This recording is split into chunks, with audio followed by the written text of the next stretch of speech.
Hello, my name is Dr. Dewan S. Raja.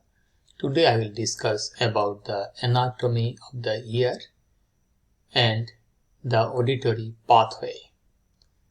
Let us get the anatomy of the ear. The ear has three parts: the outer ear, the middle ear, and the inner ear.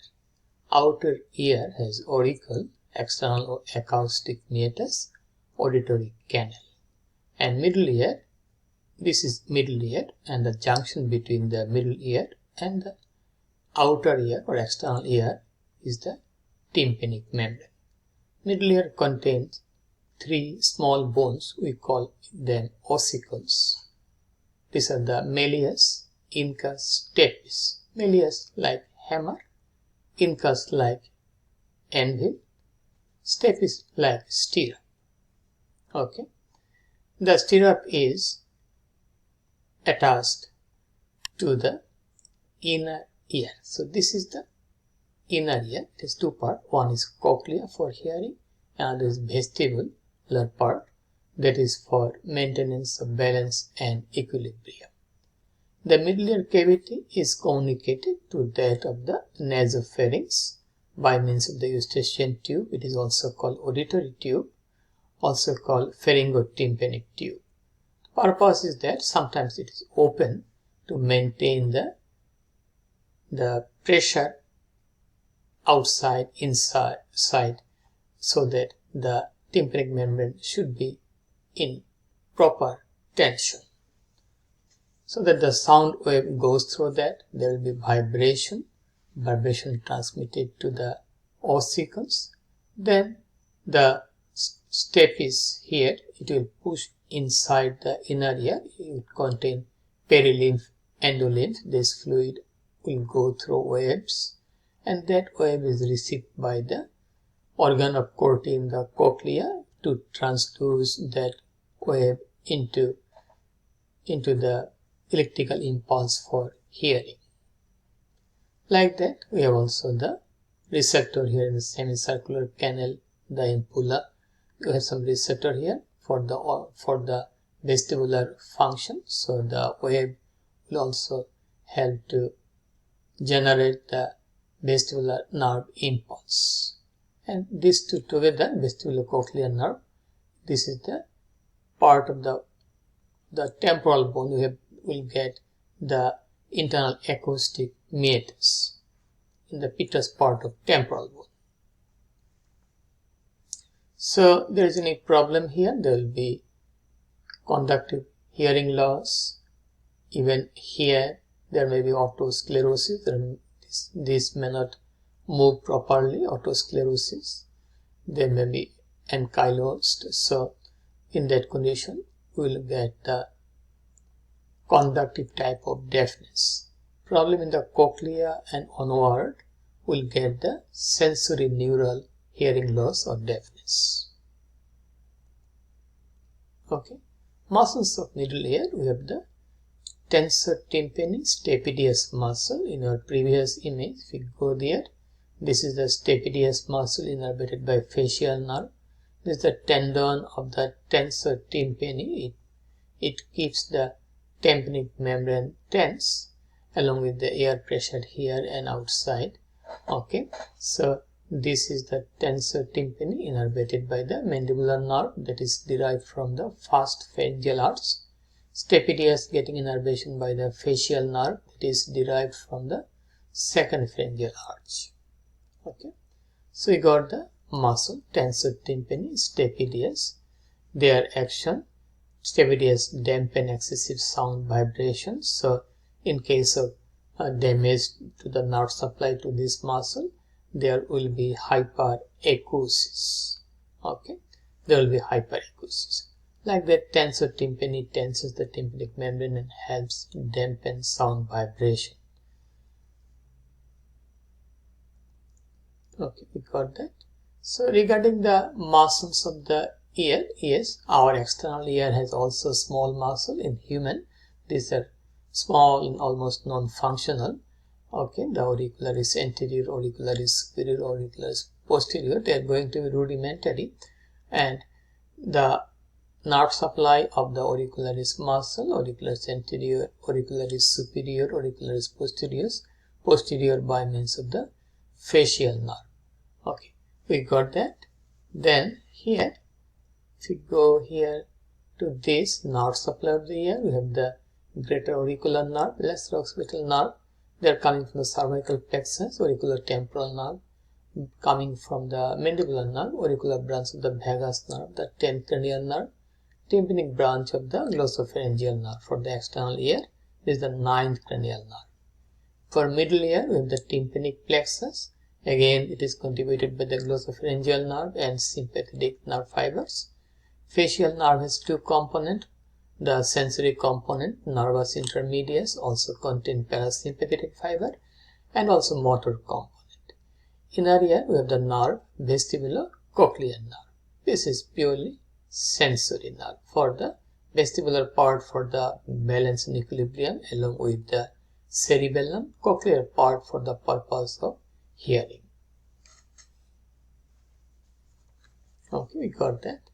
Now, here, arterial supply, again superficial temporal artery, branch of the external carotid artery, again posterior auricular artery, deep auricular artery from the maxillary artery. We have also anterior tympanic artery.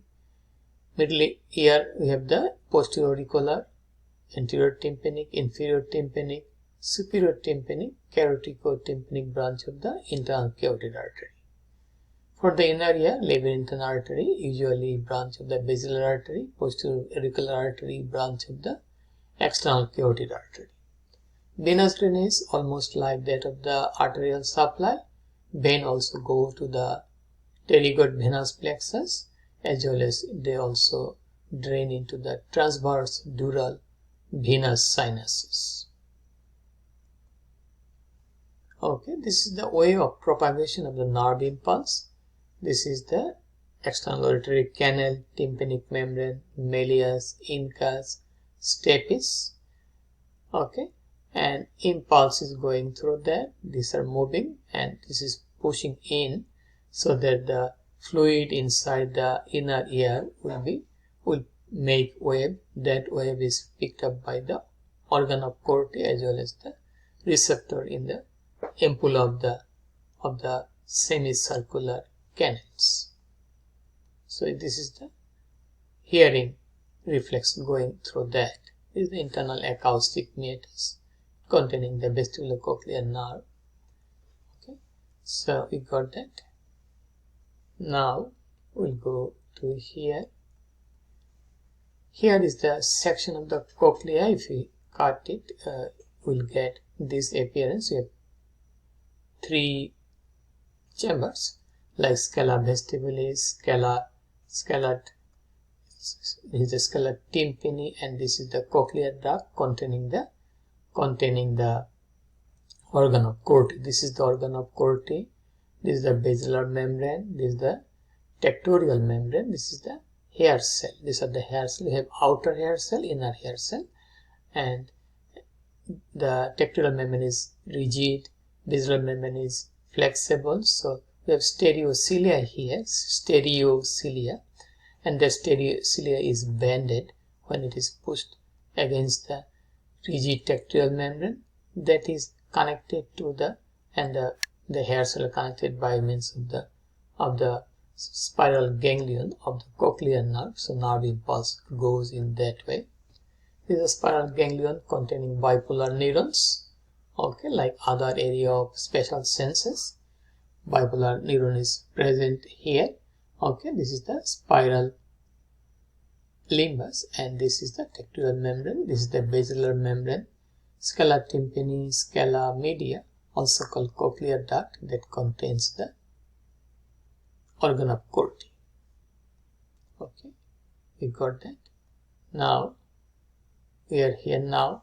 This is the organ of Corti. This is the hair cell containing stereocilia. This is the tectorial membrane rigid.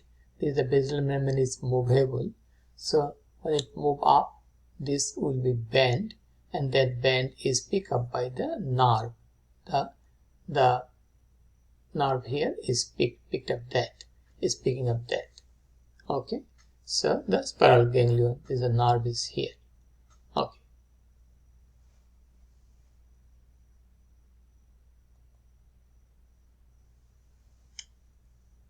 So this is the simplified picture of the cochlea. Then we have the cochlear nerve, the spiral ganglion, we have the two nucleus, dorsal nucleus and posterior cochlear nucleus. This is the fourth ventricle area, medulla oblongata upper part, close to the pons.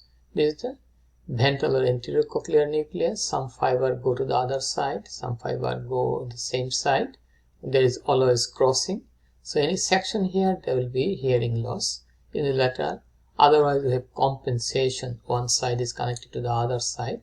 So here, this is the lateral lemniscus, and this the nucleus, superior olivary nucleus. From that nucleus, we have some descending pathway going to the cochlear nerve. Idea that sharpen the sounds. Okay, we are going to the ascending here. Ascending trapezoid body. This is the trapezoid body area, and this is the lateral lemniscus. Then we go to the inferior colliculus of the midbrain. This is also connected to the superior colliculus for audio-visual reflex. This is the medial geniculate body part of the thalamus. Then this is sensory relay station. Thalamus is a sensory relay station for all type of sensation except the olfaction. Then we'll get from the medial geniculate body, we'll be getting the acoustic radiation of the internal capsule going to the auditory cortex, superior temporal gyrus. This is the superior temporal gyrus. Okay, and also in the floor of the lateral sulcus. We got this area is area 41, 42. Okay, it's an association area. This is the primary auditory cortical area. Okay, this is taken from the Gray's anatomy. Okay, ascending auditory pathway.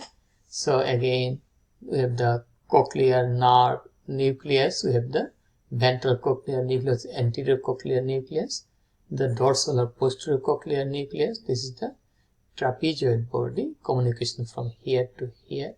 Then we have the lateral lemniscus.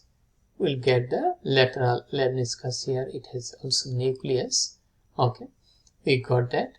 Then there is the inferior colliculus, a part of the midbrain. Okay, from inferior colliculus, we are going to the thalamus. Here, medial geniculate body, going to the auditory cortex. Auditory cortex on the superior temporal gyrus.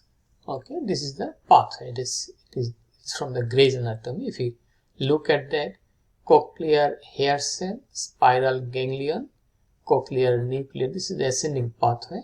Cochlear nuclear complex, superior olivary complex, nuclei of the lateral lemniscus, inferior colliculus, then medial geniculate body. Then we have also here, okay, medial geniculate body, and we have also from medial geniculate body we are going to the primary auditory cortex in the superior temporal gyrus, area 41, 42. Also inferior colliculus, there is communication to the superior colliculus for audio-visual reflex. Okay, we have communication at all levels. So if one side nerve is damaged, there is some compensation.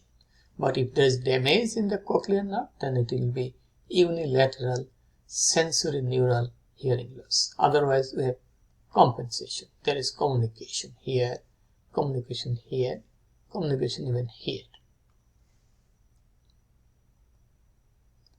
Highlights of the auditory pathway, a way from the a sensory way from the auricle to the auditory cortex of the superior temporal gyrus. Okay, at the superior temporal gyrus. Medial geniculate body, a part of the thalamus, that is a part of the auditory pathway. Inferior colliculus, a part of midbrain, that is a part of the auditory pathway. Organ of Corti are located in the cochlea. Transduction of the inner air fluid wave into the nerve impulse. Spiral ganglion located in the bony modulus of the cochlea. Bipolar neurons forms the spiral ganglion of the cochlear division of the 8th cranial nerve. Okay, hair cells are auditory receptor and have stereocilia. And that's all about the anatomy of the ear and the auditory pathway. If you have any question, please feel free to ask me. Please share the information with your friends. Please support my channel. Please subscribe me. Have a nice, wonderful and blessed day. Bye now.